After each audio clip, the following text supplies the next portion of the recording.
안녕하세요. 인생코닝입니다. 오늘은 사실 조금 민감하지만 그냥 이건 개인적인 생각이에요. 비혼주의에 대해서 좀 다뤄볼 거예요. 그리고 이제 비혼주의를 한다고 해서 뭐 불행한 것도 아니고 또 무조건 행복한 것도 아닙니다. 그런데 이제 제 개인적인 가치관이나 생각을 좀 들어주신다 이렇게 생각을 해주셨으면 좋겠어요. 특히 이제 약간 제가 모티브로 삼는 거는 제 주변에 이제 한 40대 초중반 정도 되시는 이제 좀 그 지인분들이 있어요. 이분들의 이야기를 나누면서 좀 느꼈던 거, 그런 부분에 대해서 얘기를 하신다, 제가 해드린다, 이렇게 생각을 하시면 좋을 것 같아요.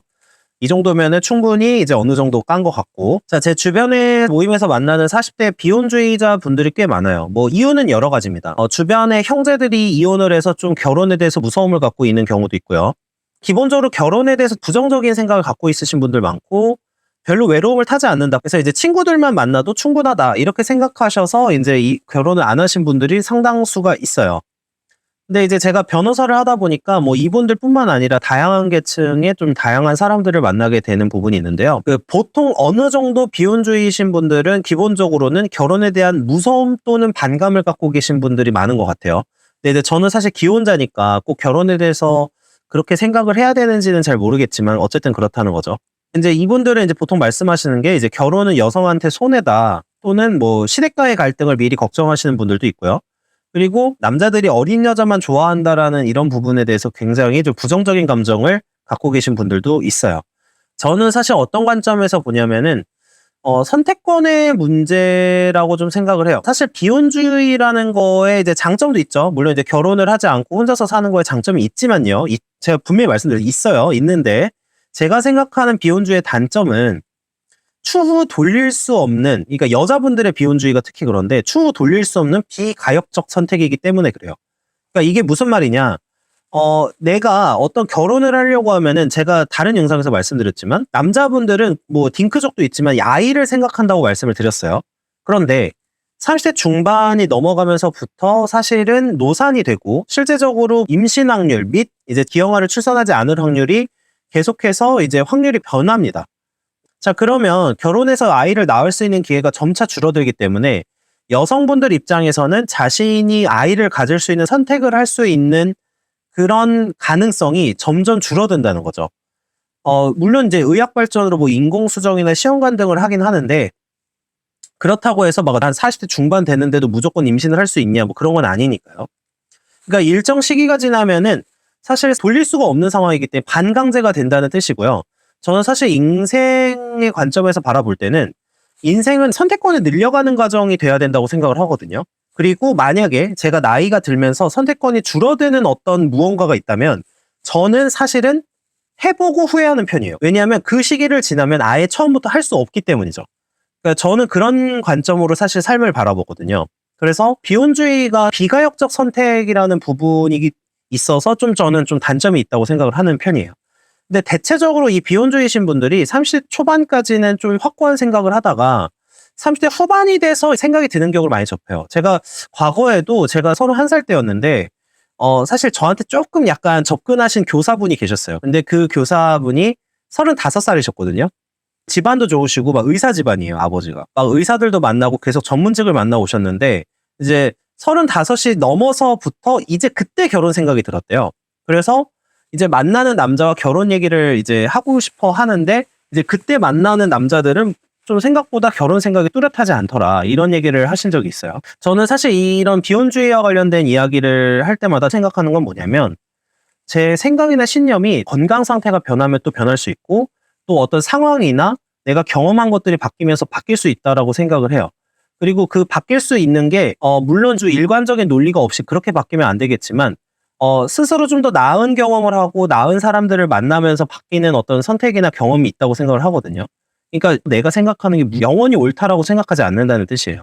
그러니까 즉 판단이 항상 틀릴 수 있다는 점을 염두에 두는 건데 사실 비혼주의의 좀 문제점은 뭐냐면 그 내가 생각이 틀릴 수 있다는 가능성을 염두에 두지 않는다는 겁니다. 인간이 해볼 수 있는 거는 사실 해볼 수 있을 때 해봐야 되죠. 그러니까 때가 있다라는 건데 그 때가 있는 거를 내가 나중에 후회하더라도 그때에 대해서는 이제 선택을 돌릴 수 없다라는 그런 점들이 있는 선택은 전 되도록이면 안 하는 게 맞다라고 보는 입장이에요.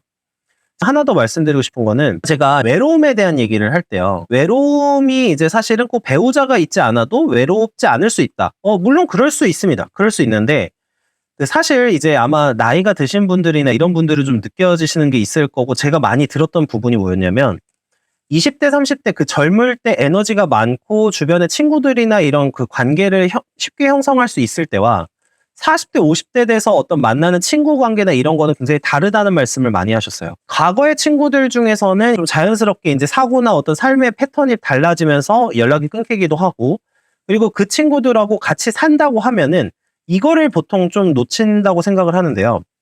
사실 남자 여자가 결혼해서 살면서 어떤 발생하는 문제점도 있지만 그냥 사실은 남녀가 아니라 생판 모르는 사람이 갑자기 결혼을 해서 만나면서 다투는 게 많은, 즉 사고가 다르고 생활 패턴, 습관이 다르기 때문에 다투는 부분이 훨씬 많거든요.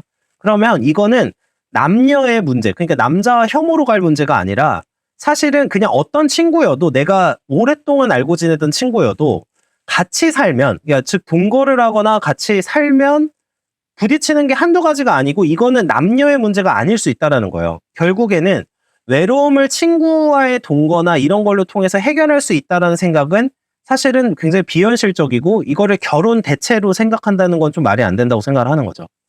그래서 인간이라는 존재가 내가 어떤 거를 이제 하고 싶을 때 또 이제 관계를 맺고 싶을 때 관계를 맺을 수 있어야지 좀 행복도가 유지가 되고 외로움이 덜할 수가 있는데 내가 정말 만나고 싶고 그래도 만날 수 없는 상황이 됐을 때는 후회를 할 가능성이 높다라는 생각을 좀 한번 해보셨으면 좋겠습니다.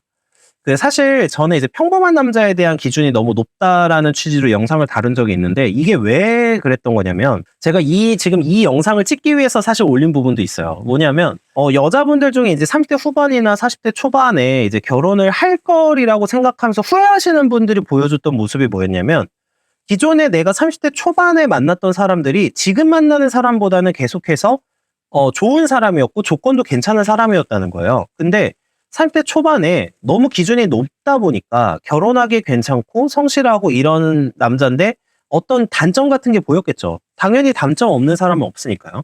근데 기준 자체가 너무 높다 보니까 이게 너무 크리티컬하게 다가와서 결혼이나 이런 걸 선택하지 않고 헤어진 경험들이 있으시더라고요. 그러니까 너무 기준을 높이 설정해 놓다 보면은 생각보다 괜찮은 남자였음에도 불구하고 스스로 결혼할 기회 자체를 던져버리고 있는 가능성이 있어요. 그러니까 생각을 너무 고정화해서 하면 안 되고 기준 같은 것도 좀 유연하게 조정할 수 있어야 된다는 게 제 생각이고요. 여성분들이 좀 상향원 본능이라고 하죠. 이제 좀 더 나보다 나은 사람을 만나고 싶다라는 거는 저는 사실 이거를 무조건 나쁘다고 생각하진 않아요. 진화 심리학에서도 많이 얘기가 나오는 부분이죠.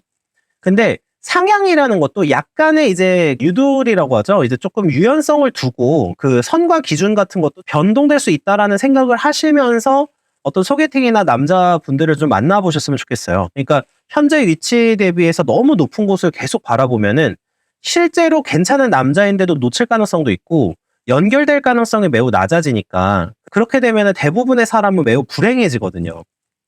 높은 곳을 계속 보니까 다 성에 안 차고 내가 만날 짝은 없다 이런 식으로 비관적으로 생각하게 된다는 거죠. 인간은 이제 모두가 늙고 젊을 때 체력과 사고가 계속 유지되지는 않거든요. 저는 제 영상을 보신 분들은 아시겠지만 좀 20년 후를 많이 생각을 하는 편이에요. 저는 항상 사고 패턴이 어떤 거냐면 20년 후에 나한테 물어봐요. 아, 그때 어떻게 살았어야 됐지? 그러면 그거를 했을 때 확실한 대답이 나오는 거를 제가 지금 선택을 합니다. 그리고 죽음에 대해서도 항상 생각을 하고요.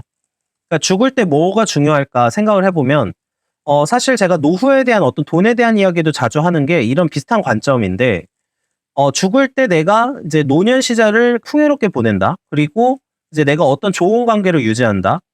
이런 부분들이 상당히 저는 중요하다고 생각을 해요. 그리고 삶의 최대 목표 중에 하나가 좋은 가족을 만들고 좋은 후손을 만드는 거라고 생각을 하는데 요즘에 좋은 커플들이나 이제 보고 배울 만한 커플들이 없는 것 같아요. 근데 실제로는 내가 지금 태어나 있는 것도 우리 부모님이 결혼을 하셨기 때문에 태어난 거고요. 이제 적어도 뭐 이혼을 하더라도 제가 이제 소송 진행하면서 항상 느끼는 건 뭐냐면 아이를 낳은 것 자체에 대해서는 거의 후회하는 경우를 못 봤어요. 그러니까 친권 양육권을 가지고 오려고 노력하는 경우가 뭐 서로 이렇게 미루려는 경우보다는 많아요. 일정 나이가 지나가면은 내가 아이를 낳고 싶어도 못 낳는 경우가 생기기 때문에 아이를 차라리 낳고 후회하는 게 안 낳고 나중에 그때 한번 내 아이를 낳아볼 거리라고 생각하는 것보다는 낫다는 게 이제 제 생각인 거죠. 비혼주의라는 것 자체가 약간의 이제 논리적 모순도 있고, 내가 삶에서 선택을 할 수 있는 상황에서 계속해서 잘못된 선택을 하게 만들 수도 있다. 뭐 비혼주의 해서 행복하실 수도 있지만 그런 이제 선택의 가능성, 이게 내가 아이를 낳고 싶을 때 낳을 수 있었던 가능성을 비혼주의라는 생각 아래서 계속해서 부정하고 있는 걸 수도 있다라는 생각을 한 번쯤은 해보시면 좋지 않을까. 그리고 이것까지 충분히 고민하시고 비혼주의를 선택하셔도 늦지 않는다라는 생각을 하고 있습니다. 네, 시청해주셔서 감사합니다.